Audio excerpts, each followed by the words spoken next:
match with nothing more to say about those. First game is going to be Classic Metal versus Deadbones, I believe. Is everybody ready to start? All right. Indeed. All right, we're going to start this replay in 3, 2, 1. And I'm going to pass the casting off to our team of Bestie and LeConte. Take it away. All right, thank you very much, Captain Fog. Here we are, Classic Metal versus Deadbones. We're going to be looking at one of their games right now. And I just want to talk about their draft right now. Classic Metal going for the boar. What do you think about the boar right now currently against? Honestly, I think Deadbones? the current strongest tier 3s would be Wolf, Boar, and maybe Fox in the right hands, because the Boar is a really good counter against tier 1 units, which are incredibly popular right now. And then obviously the Wolf is a big asset to have if your army has a lot of units and you can time the buff right. So I think the Boar is a solid choice to play in this patch. I'm a little worried about the fact, though, that Deadbones didn't actually opt for the Boar for this match. He's actually going for the Fox. Which I think the Fox can be strong enough to play in these kind of games, because if you can control it well enough, and Deadbones is certainly a player who can, then the Fox can get enough value to be worth it. But the timing of it is quite important, I think. Alright, and speaking of timings, both sides going for the 7 farm tier 1 Warren. So just some patient farming from both sides of the map. Nothing too exciting going on right now, but I am going to be interested to see how this map is going to be played. Deadbones' initial base is on a higher elevation for sure against Classic Metal. Classic Metal has to work from the low ground. And with Deadbones going with a Sniper Balloon and Fox and Ferrets, what can Classic Metal do to slowly make his way through? The thing is, Deadbones' first expansion is incredibly strong because of the double high ground, and Classic Metal's strength of his map is his third expansion is a lot easier to protect and hold. He has a really natural way of progressing through his expansions. He gets the one to the left of his base and then the one below it, and it just has a clear, simple line to defend. Whereas Deadbones' third expansion is a lot trickier to hold and defend. So I think Classic Metal's game plan could very well be to hold out until the first 2 bases get farmed out, more or less, and then win because he still has a third base if the game goes that long. All right, and Deadbones will be taking that expansion, as you were saying earlier, building up some more farm, now up to 10 farms right now. In the meantime, both sides still building up their tier 1 army. And Classic Metal this time will be also taking his first expansion as well as putting down a Sniper Balloon. Since we well know, Classic Metal is known for his intense squirrel play even before this patch, and it's become even stronger now, so it makes sense that he would go for that. Going for a Sniper Balloon is a really good idea, because it will give him vision of the high ground of Deadbones' expansion from a very safe distance, and obviously the balloon is a really good point to retreat to if the fight doesn't go his way. And Deadbones is countering by putting down his own balloon, which can't get targeted by Classic Metal's balloon, so this might turn into a standoff game. They're like one tile away from each other's range, the Sniper Balloons. It's kind of funny. And if I know Deadbones, I think he counted those tiles. Alright, well in any case, Deadbones still working on his farm. He's going for a very farm-heavy kind of game right now. Do you think that's going to affect him going into the battles right now? He hasn't really decided if he's going to go for a tier 2 quite yet. Well, I mean, at the same time, Classic Metal is doing the same thing, so... It's what Deadbones like to do. He likes to squeeze out as much economy as possible, because that will accelerate his game further down the line, and he's pretty confident in his decision-making when it comes to defense, and he has a really strong position right now, so it makes sense that he just goes for the heavy economic play. Well, here we go. We're going to have our first engagement of the match here. Squirrel versus squirrel action. Classic Metal had to sell off some of his barbed wire, but he does get one down just in time. Yeah, it's a really even trade. Both players taking the fight away from each other's balloons, as well they should, so it's just squirrels shooting squirrels, and it's pretty even in the end. And Classic Metal trying to set up the barbed wire line, but Deadbones has a squirrel army on the high ground there just in view, and Classic Metal trying to fight this off. He has the squirrels on the line in the border between the 2 areas, but it looks like, surprisingly, it looks like Classic Metal will push away Deadbones for the time being, but Deadbones coming right back in with fresh new squirrel army here and taking out the rest of Classic Metal's units there. Once Deadbones' Sniper Balloon finished, there was no way Classic Metal could keep fighting, and Deadbones sweeps in and picks off a farm, which is a really good win for him.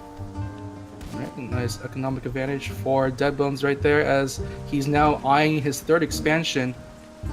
Classic Metal now putting... He just put down 3 tier 2 Warrens, but all of ferrets right now. So he's going to be trying poking it, but as soon as I say that, Classic Metal Deadbones going at it once again with their squirrels, but the ferret is online for Classic Metal this time. Deadbones has to be very careful about his placement here. Yeah, and Deadbones actually opted to have an artillery cannon in this unit selection. There's another battle though, so let me just hold that thought. They're just trading right now. There's no farms being threatened currently. But yes, Deadbones has an artillery cannon supported by a sniper balloon to watch over his expansion, which is going to actually make this position very hard to take. The it fox looks like is now Deadbones, online. yes, he has a fox out. Let's see, like I said, if he can keep the fox alive long enough, it could get so much value. He actually starts by picking off the farm, which is amazing.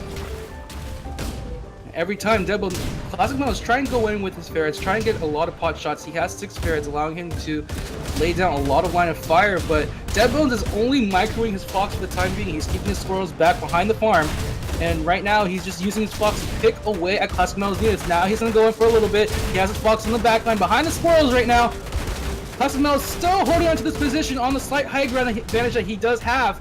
His ferret's sitting well in the backside there, and Deadbones will have to pull out. His fox a little bit low on HP. Yeah, I think more of Deadbones is... He needs to just keep picking off units with his fox. The front farms of Classic Metal's second base are really endangered right now because of the fox threat. But Deadbones, in turn, can't really get his front farms up because Classic Metal has so many ferrets out. So it's going to be really interesting to see how this prod and poke war ends up going. You know, Oh, fox does get hit by a ferret shot there, but it's still quite healthy.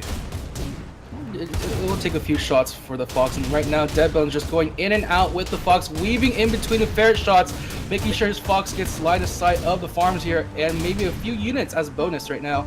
And this time Deadbones will have, he will get his own ferrets here to complement his sniper balloons and his artillery.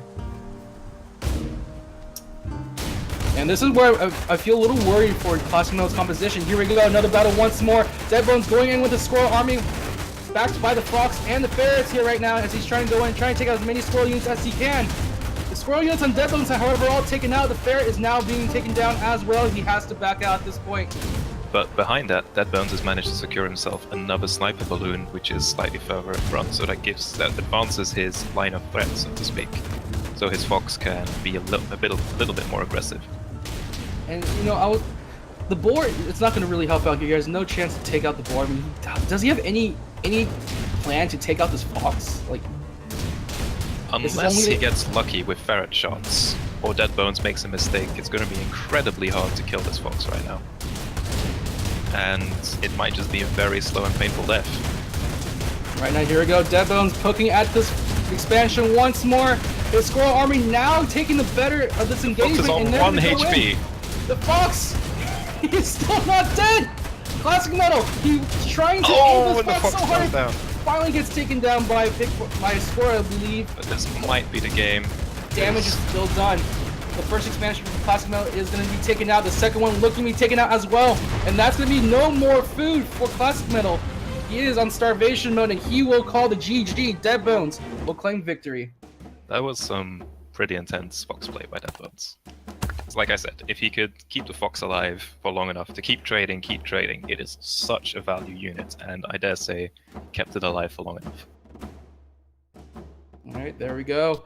Deadbones just excellent microing with that fox, poking in and out at Classic Metal, just making sure Classic Metal couldn't poke his face out. And with a complement of ferrets, balloons, and even getting the artillery up in time. You know, it just became a really hard game for Classic Metal to fight against. I believe we will be going to our panel just for a few words of their thoughts about that game. All right. Thank you very much, gentlemen. Definitely highlight for me for that match was that fox play. That's probably the best fox micro that I've seen in a very long time. I mean, the number of ferret shots that were going down, along with sniper balloon shots and squirrel shots that Deadbones was managing to avoid and still end up picking out units and still building farms and still advancing his sniper balloon line was just incredible. Hunter, what do you guys think about... Oh, I was just going to ask you guys, what do you guys think about Classic Metal's decision to go 6 ferrets immediately? Right after his initial expansion. my initial thoughts for that are that given that he's the only structures that Classic Metal has seen on Deadbone's side are sniper balloons, is that it wasn't a great decision. I know that ferrets in this patch are very strong. A lot of people are using them just as general fighters. But the original role of the ferret is to take out structures, and from what I saw, there weren't that many structures to take out on the field. I think the ferrets were a good idea because Deadbones was forced to take his third expansion on the low ground, and I think it was Classic Metal's idea to pressure that expansion really hard with a high amount of ferrets. But Deadbones played his Fox so aggressively that Classic Metal never had a chance to even take a shot at the third expansion. All right, Hunter, any last thoughts to wrap up that game? Yeah, I think what really allowed Deadbones to be so aggressive and greedy with that Fox was that artillery timing early on in the game. Setting up that artillery pretty much negated any chance of Classic Metal just doing a scroll push, which would have been pretty strong against the sniper balloon and Fox setup that he had. It just negated that, and I don't know what Classic Metal could have done there. I think the only chance he would have had would maybe just use a boar to tank or something, and then put a load of scrolls behind it and hope that he can just burst the defenses down. It was really well played by Deadbones there. All right, well, with that, we're going to jump into our game